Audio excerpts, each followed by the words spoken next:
하나님 말씀은 창세기 23장 1절에서 6절 말씀입니다. 구약성경 29페이지에 있습니다. 창세기 23장 1절에서 6절 말씀, 우리 여러분이 가지고 계신 성경을 보시고 또 앞에 있는 화면을 보면서 한 절씩 교독하도록 하겠습니다. 제가 먼저 1절을 읽겠습니다. 창세기 23장 1절에서 6절 말씀입니다. 사라가 127세를 살았으니 이것이 곧 사라가 누린 횟수라. 사라가 가나안 헤브론 곧 여리고에서 죽으매 아브라함이 들어가서 사라를 위하여 슬퍼하며 애통하다가 그 시신 앞에서 일어나 나가서 헷 족속에게 말하여 이르되 나는 당신들 중에 나비네요 어려운 자이니 당신들 중에서 내게 매장할 소유주를 주고 내가 나의 죽은 자를 내 앞에서 내어다가 감사하게 하시오. 헷 족속이 아브라함에게 대답하여 이르되 내 주여 그러소서 당신은 우리 가운데 있는 하나님이 세우신 지도자이시니 우리 묘실 중에서 좋은 것을 택하여 당신의 죽은 자를 장사하소서. 우리 중에서 자기 묘실에 당신의 죽은 자 장사하는 그 말자가 없으리라.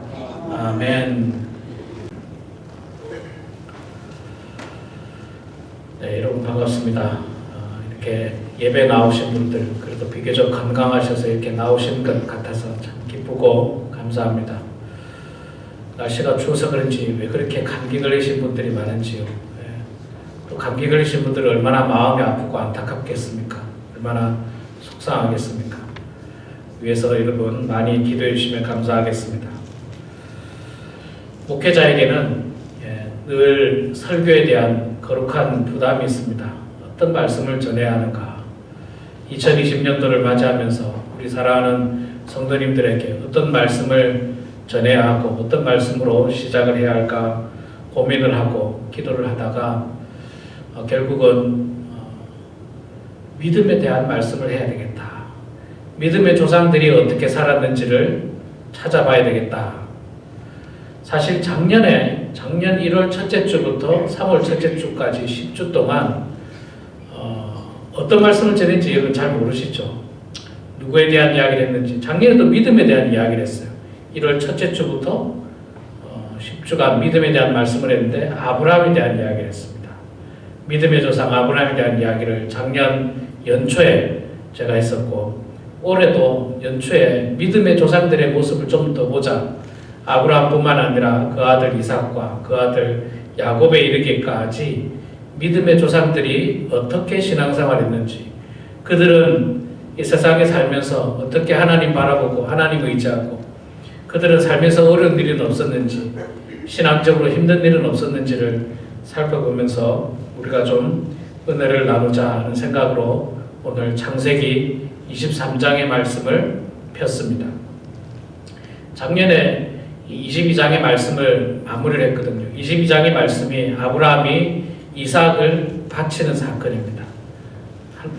하나님의 명령으로 말미암아서 하나님께서 아브라함에게 아들 이삭을 바치라고 했고, 또 아브라함은 하나님의 명령대로 순종해서 이삭을 바치려고 그렇게 행동했던 그 모습을 우리가 보았고요. 오늘은 23장 말씀을 보게 되는데 23장 말씀은 안타깝게도 아브라함의 아내였던 사라가 죽는 모습으로 시작을 하게 됩니다.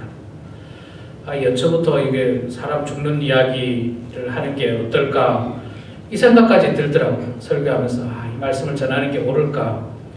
그러나 여러분 늘 말씀드리지만 이 죽음이라는 것이 먼 나라 이야기가 아니라 우리 모든 인간들에게 거쳐가야 하는 한 과정이고, 모든 사람들이 이 가깝게 있는 것 중에 하나가 바로 죽음이기 때문에 그렇게 싫어하거나 또 피하거나 그럴 필요는 없다는 생각을 하게 되었습니다.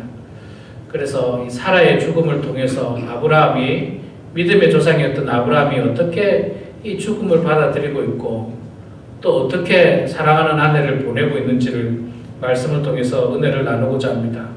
오늘 말씀의 제목이 막벨라굴입니다. 막벨라굴. 막벨라굴은 아브라함이 사랑하는 아내 사라가 죽고 난 뒤에 사라를 묻게 한 땅, 그곳이 바로 막벨라굴입니다. 막벨라굴. 그런데 이 막벨라굴에는 사라만 묻힌 것이 아니라 나중에 아브라함도 묻히게 되고요, 그 아들 이삭도 묻히게 되고, 며느리 리브가도 묻히게 되고, 또 그 아들 손자죠 야곱도 묻히게 되고, 레아도 묻히게 되는 가족묘가 됩니다. 믿음의 조상들의 가족묘가 되는 아주 중요한 그 묘지가 막벨라굴입니다.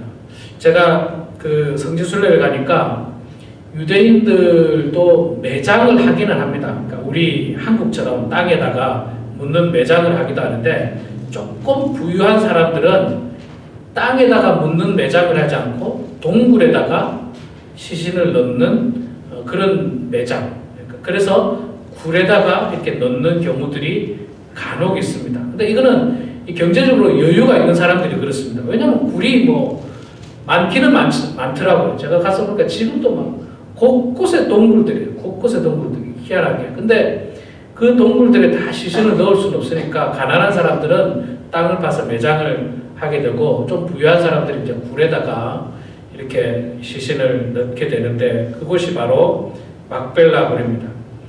이 막벨라굴은 지금도 있습니다. 이스라엘에 가면 헤브론이 있죠. 기럇 여아림이라고 하는 헤브론에 가면 있는데, 안타깝게도 제가 성지순례 갔을 때 보지를 못했습니다. 거기 코스에 없어가지고요, 보지를 못했는데, 이 막벨라굴은 헤브론에 있고요. 지금도 헤브론에 있는데, 헤브론은 이스라엘에서 그 이스라엘 유대인들이 사는 땅이 아니라 지금 현재는 무슬림들이 살고 있는 서안 지구에 있죠. 웨스트 뱅크라고 하는 서안 지구. 유대인들 말고 무슬림이 사는 서안 지구 안에 있는 도시가 헤브론입니다. 그래서 굉장히 좀 살벌한 곳이기도 합니다. 그런데 이 아브라함은, 여러분 제가 작년에도 설교 말씀을 통해서 이야기를 했습니다만, 아브라함은 기독교의 믿음의 조상일 뿐만 아니라 유대교인들에게도 뭐 믿음의 조상이고요, 또 이슬람 교도들에게도 위대한 선지자가 바로 아브라함입니다. 그래서 이 막벨라굴은 아브라함이 묻히고 사라가 묻히고 이삭과 야곱이 묻힌 이 막벨라굴은 기독교인에게도 성지일 뿐만 아니라 유대교, 이슬람교 모든 이 3대 종교에 다 성지입니다. 그래서 지금도 가면은 떨렁 동굴만 이렇게 있는 게 아니라 거기에다가 건물을 지었어요. 회당을 지어서 큰 건물로 이렇게 되어 있다고 합니다. 그런데 철저하게 이 유대인과 무슬림이 함께 하지 못하도록 그 건물 안에는 들어가는 입구가 완전히 달라요. 유대인이 들어가는 입구가 있고 무슬림들이 들어가는 입구가 있습니다. 그리고 그들은 그 안에서 만나지 못하도록 중간에다가 이 펜스를 합니다. 아주 철 펜스를 해서 들어가는 길도 다르고, 들어가는 길과 나오는 길에서 절대로 만나지 못하도록, 그리고 중앙에서도 만나지 못하도록 만들어 놨습니다. 유대인들이 들어가는 곳에는 누구의 묘가 있느냐 하면 야곱과 레아의 묘가 있습니다. 그리고 무슬림들이 들어가는 묘에는 누가 있느냐 하면 이삭과 리브가의 묘가 있습니다. 그러니까 유대인들은 이삭과 리브가의 묘는 참배할 수가 없어요. 그쪽으로 들어갈 수가 없고, 또 무슬림들은 야곱의 묘를 참배할 수가 없습니다. 그런데 그 정 가운데 뭐가 있느냐면 아브라함과 사라의 묘가 가운데 있습니다. 그래서 이 양쪽에서 서로 만나지는 못하지만 가운데 있는 이 아브라함의 묘를 참배를 할 수 있습니다. 이 쇠창살처럼 이렇게 되어 있어서 이렇게 보이기는 해요. 저쪽 편에 보면 무슬림들이 와서 참배하는 게 보이기는 하지만 직접적으로 만나지는 못하고 이렇게 딱 나누어져 있습니다. 대단히 비극적인 일이죠, 사실. 뭐 사실 나오면 또 만날 건데, 그렇지 않습니까? 이렇게 입구가 다르지만 나오면 뭐 주차장에서 만날 수도 있고 뭐 다 만날 수 있는 일인데, 그걸 굳이 그냥 나누고요. 또 거기는 분쟁이 일어날 수 있기 때문에 막 총을 들고 경비를 쓴다고 합니다. 양쪽에 다 총을 들고 경비를 쓰고 참 무서운 곳 중에 하나가 이 아브라함의 묘, 사라의 묘가 바로 막벨라 굴입니다. 오늘 말씀을 통해서 보면요, 사라가 127세를 살다가 이제 하나님 품으로 가게 됩니다. 127세. 지금에 비하면 굉장히 오래 살았다고 볼 수가 있죠. 아브라함에 비하면 그렇게 오래 산 것은 아닙니다. 아마 그때는 조금 더 지금보다 수명이 길었던 것 같습니다. 127세를 살았는데 원래 사라와 아브라함의 고향은 이 가나안 땅이 아니죠. 우리가 잘 알고 있는 것처럼 갈대아 우르입니다. 갈대아 우르에서 하나님께서 아브라함에게 본토 친척 아비 집을 떠나 내가 너에게 지시할 땅으로 가라 해서 지금 온 땅이 바로 이 가나안 땅, 헤브론 지역이라는 것입니다. 아브라함이 75세 때 떠나게 되죠. 75세 때 떠나게 되고 아브라함과 사라는 10살 차이가 납니다. 그러니까 사라가 65세 때 떠나게 되죠. 65세 때 고향을 떠나서 가나안 땅에 오고 127세 죽으니까 몇 년을 살았습니까? 계산해보면 한 62년 정도 타향살이를 했습니다. 타향살이. 어쩌면 고향하고 거의 절반 정도, 고향에 65년 살았고 타향에서 62년을 살았습니다. 이 모습을 보니까 우리 성도님들하고 좀 비슷한 것 같아요. 우리 성도님들도 원래 우리가 다 대한민국 아닙니까?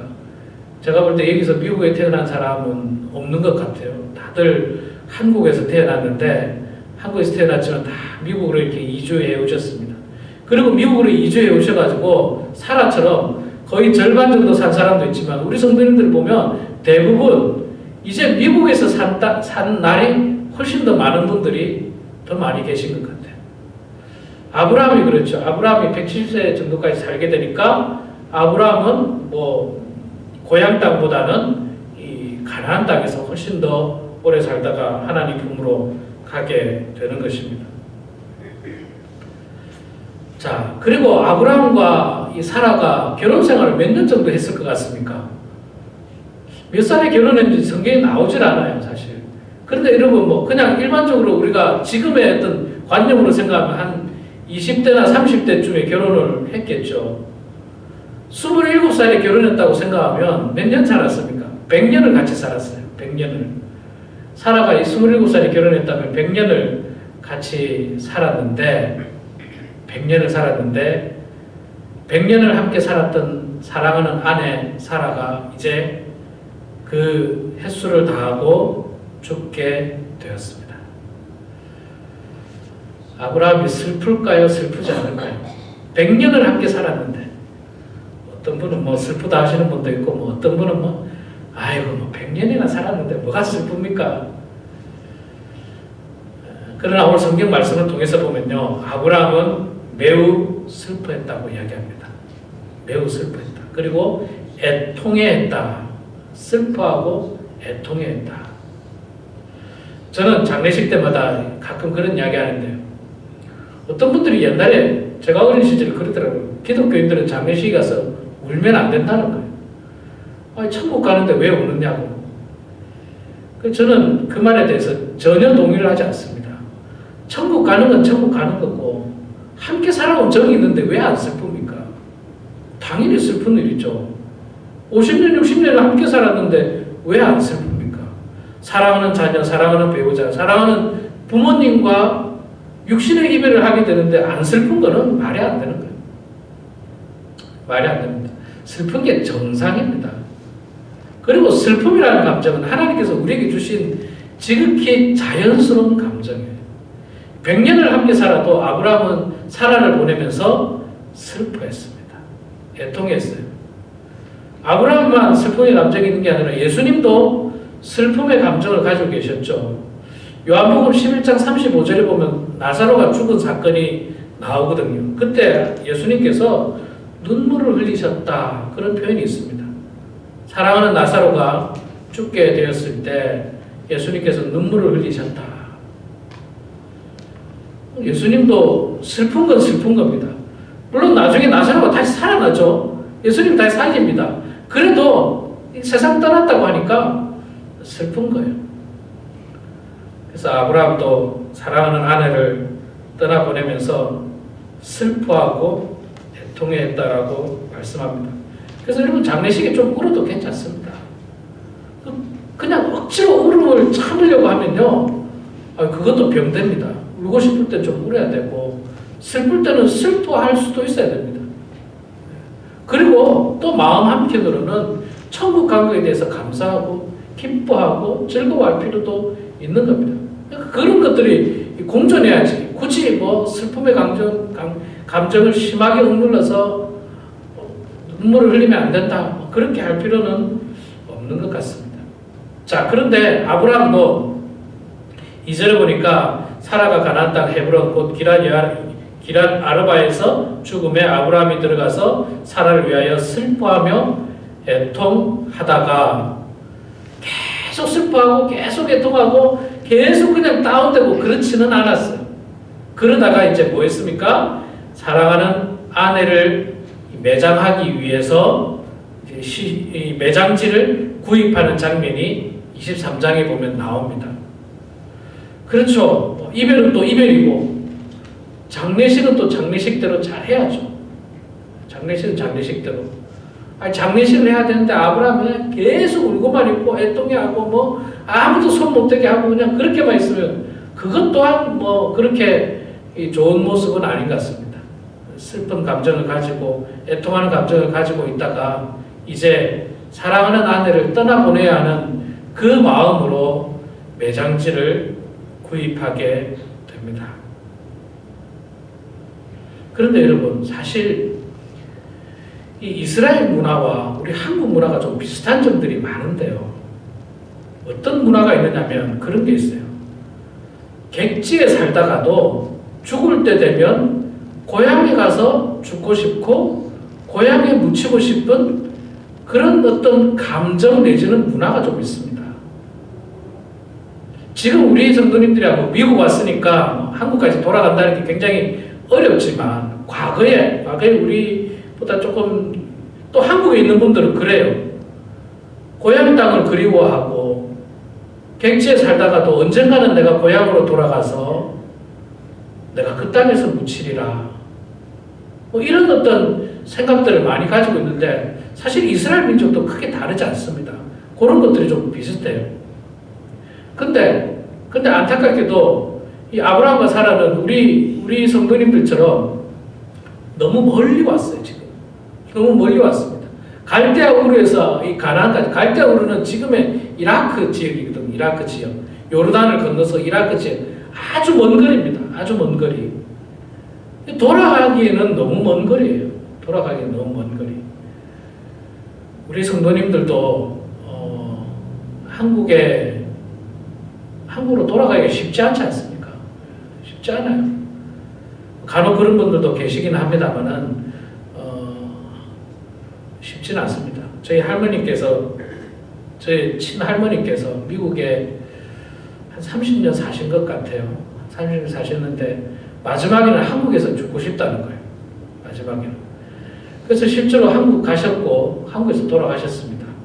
그리고 한국에 묻히셨습니다. 저희 할머니께서 원하시니까 마지막으로 비행기 탈 수 있을 때 한국으로 가셨고 그곳에서 묻히게 됐는데, 그런 어떤 감정들이, 그런 어떤 문화들이 사실은 우리 한국 문화나 이스라엘 문화 속에 남아 있습니다. 그러나 그럼에도 불구하고 아브라함은 그렇게 하지 않고 이제 너무 멀리 떠나왔고, 그리고 이제 이 땅에서 사라를 묻게 되는데 왜 그랬을까? 마음만 먹었으면 아브라함도 할 수는 있었어요. 얼마든지. 그렇지만 아브라함이 사라를 고향으로 데려가지 않고 이 땅에 묻게 한 것은 중요한 의미가 있습니다. 왜냐하면 지금 아브라함이 살고 있는 이 땅이 바로 하나님께서 아브라함과 그 후손들에게 주시기로 했던 약속의 땅이기 때문에 그렇습니다. 장차 내가 너희들에게 줄 땅이다, 너에게 줄 땅이라고 하나님께서 약속했던 그 약속의 땅이었기 때문에 이제는 아브라함이 살았던 고향은 의미가 없고 그 약속의 땅이 훨씬 더 중요했던 겁니다. 그래서 아브라함은 고향으로 돌아가지 않고 사랑하는 아내를 이 땅에 묻게 된 것입니다. 뿐만 아니라 본인도 그 땅에 묻히게 되고 그렇게 유언을 하죠. 그리고 사랑하는 자녀들도 역시 그 땅에 묻히게 됩니다. 비록 지금은 아브라함의 소유인 땅은 아니지만 그러나 하나님께서 장차 주시기로 했던 땅이기 때문에 그리고 실제로 장차 그 땅은 이스라엘 백성들이 다 차지하게 되는 약속의 땅인 것입니다. 그래서 아브라함은 다른 곳에 사라를 묻지 않고 하나님께서 예비하신 약속의 땅에다가 자기의 아내를 묻게 된 것입니다. 뿐만 아니라 자기도 그렇게 묻어달라고 나중에 유언을 하게 됩니다. 그리고 아브라함은 이 4절 말씀을 통해서 보면요, 이렇게 표현합니다. 이 땅을 살 때 그 헷 사람들에게 나는 당신들 중에 나그네요 거류하는 자이니, 나그네요 거류하는 자다, 그렇게 표현했는데 물론 뭐 지금 현재 아브라함의 상황을 보면 아브라함이 헷 족속들 땅에서 살고 있는 게 나그네고 또 거류하는 자처럼 보이지만, 그러나 이것을 우리가 영적인 의미에서 바라보면 제가 늘 이야기하죠. 가나안 땅은 우리를 통해서 보면 천국이고, 약속의 땅 가나안은 우리에게는 약속의 땅 천국이라는 것입니다. 자, 그래서 아브라함이 고백했던 것처럼 우리 역시 마찬가지로 사실 고향의 의미가 없어졌어요. 혹시 모르겠습니다. 여기 계신 분들 중에 나는 꼭 대한민국으로 돌아가서 내 마지막을 보내야지, 뭐 그런 분들도 계시겠지만, 그러나 제가 볼 때는 대부분 아마 이 땅에 살다가 이 땅에 묻히게 되고, 이 땅에 백성으로 살게 되고, 이 땅에 시민으로서 살게 될 텐데, 대부분이 그렇게 될 텐데, 뿐만 아니라 우리는 미국 땅뿐만 아니라 장차 우리가 가야 하는 땅, 원래 본향, 원래 우리의 고향이었던 천국을 소망하고 천국을 바라보면서 이 나그네 된 삶을 잘 견뎌내야 하는 것입니다. 그러니까 원래 우리의 본향은 있었어요. 원래 우리의 본향. 우리는 이 땅에서 그냥 나그네 인생일 뿐인 것입니다. 그러니까 우리의 소망을 우리는 결단코 이 땅에 두어서는 안 되는 겁니다. 아브라함이 갈대아 우리의 그 소망을 두지 않았습니다. 지금 약속의 땅이라고 허락받은 그 땅에 소망을 두고 있었던 것입니다.